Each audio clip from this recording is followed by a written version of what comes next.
숙취운전으로 적발돼가지고 근데 음주가 3번째인가 그러셨어요. 그런데 이제 가만히 계시다가 구속되신 거죠. 가족들이 갑자기 아버지가 안 오니까 무슨 일이야 그랬는데 이제 구속됐다는 얘기 듣고 이제 부랴부랴 그때 이제 변호사를 찾아서 저희가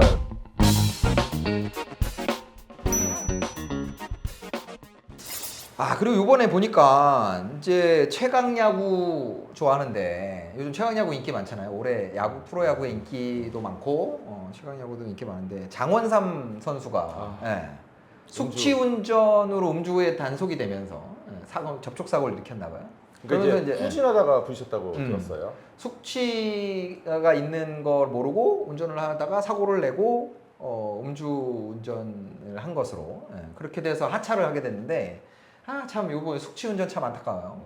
제가 그래서 요거 보다가 이 그 뉴스 기사를 보니까 위드마크 공식에 대한 얘기가 나오더라고요. 사실 저도 이제 위드마크 공식에 대해서 이제 언급은 하죠. 그리고 법리상으로 보면 뭐 이러하다라고 설명을 했는데 하도 숙취운전으로 지금 사실 숙취운전이 되게 저도 아마 많이 했을 거라는 생각이 들어요. 전날 한 10시까지 소주 3병 정도 드시잖아요. 다음날 아침에 6시 일어나서 출근하면 100%예요. 6시가 아니고 오후 기사에 보니까 12시 넘어야지 했을 저희 실제 의뢰인 중에도 그 음주 3번째 걸려갖고 오신 분 있었는데 난 12시에 걸리신 거예요. 그래서 아니 아침부터 술을 드셨어요? 그러니까 그게 아니라 전날 먹은 술이 낮에 사고가 나서 경찰이 와서 불었는데 0.1이 나왔다는 거예요. 그러니까 이게 숙취운전은 사실 음주운전의 고의성이 있다고 보기는 사실 어려운데 근데 어쨌든 뭐 수치가 나오니까 그게 문제거든요. 그래서 제가 나중에 요 조만간에 위드마크 공식에 대해서 좀 심층적으로 공부를 한 다음에 그게 아마 이제 추산치란 말이에요. 보통 뭐 이제 체중과 그다음에 술 마신 양 뭐 이런 걸 가지고서 사람마다 조금씩 다르긴 하지만 그래서 그거에 대해서 좀 공부를 해가지고 여러분들한테 숙취운전의 위험성이 있는지 없는지 좀 판단할 수 있는 그런 기준을 한번 제공해 드릴까 싶어요. 예전에 그 박한희 선수도 아침에 아이 학교 데려다 준다고 운전한 건데 이제 숙취였다. 그리고 저기 음주운전 얘기가 나와서 그런데 최근에 이제 구속됐다 풀려나서 저희 의뢰인 이제 아마 다른 영상에서 저희가 언급드린 바가 있었던 것 같은데 그러니까 본인이 숙취운전으로 적발돼가지고 근데 음주가 3번째인가 그러셨어요.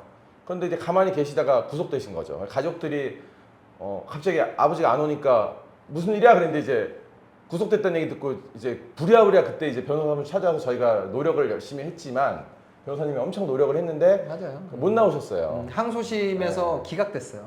이것도 숙취운전이었고 아무튼 그러니까 음주운전 절대 하면 안 되겠지만 걸리시면 가볍게 생각하시면 큰일 납니다. 대책이 필요합니다.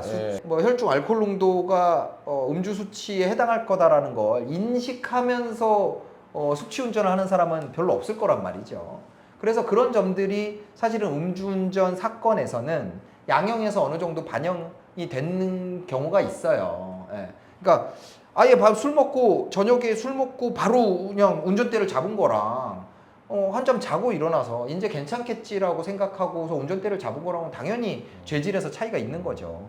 근데 이제 공인들 같은 경우에는 이게 되게 크게 다가오기 때문에 이제 안타까운 마음이 든다 이거죠. 이건 그냥 갑자기 또 드는 생각인데 조선시대 때는 이제 자동차 대신 말을 타고 다녔는데 술들 많이 드시니까 음주 상태로 말 타다가 사람 다치게 하면은 그때는 뭐 근데 이제 말이 음주 상태가 아니니까 괜찮지. 갑자기 말을 술 먹이고 타면은 단속해야 되겠구만. 숙취운전이 완전히 없어지려면 결국에 금주령 내려야 되는데 우리나라에서 이제 금주령이 있었던 시기가 있었어요. 우리나라도 영조 때. 뭐 아무튼 뭐 현실적이지 않으니까 뭔가 대책이 필요할 것 같긴 해서.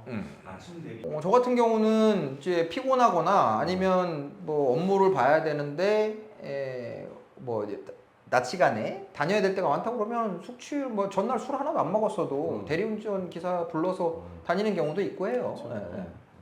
그리고 이런 숙취운전이든 뭐든 간에 음주운전이 2회 이상 되시면 그러면 이 변호사를 선임하는 거 자체가 어떤 양형에 영향을 줄 수가 있어요. 꼭 선임을 하시라는 말씀을 계속 드려왔는데 변호사 선임해서 대응하시는 게 좋고 진지하다. 그러니까 재판부나 수사기관에서 볼 때 수사기관이나 재판부에서 볼 때 이 사안을 가지고 진지하게 대응하는구나 이제 음. 그렇게 인식을 할 수 있다는 거죠. 네, 예. 그래서 그런 분들도 상담을 해보시고 좀 선임 이런 문제를 심각하게 고민을 해보셨으면 좋겠어요. 네.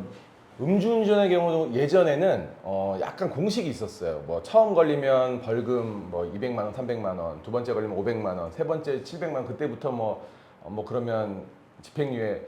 지금 그런 거 없습니다. 지금은 처음에 단 한 번이 걸려도 수치가 높으면 정말 어느 형까지 나올 수 있는지 모르고요.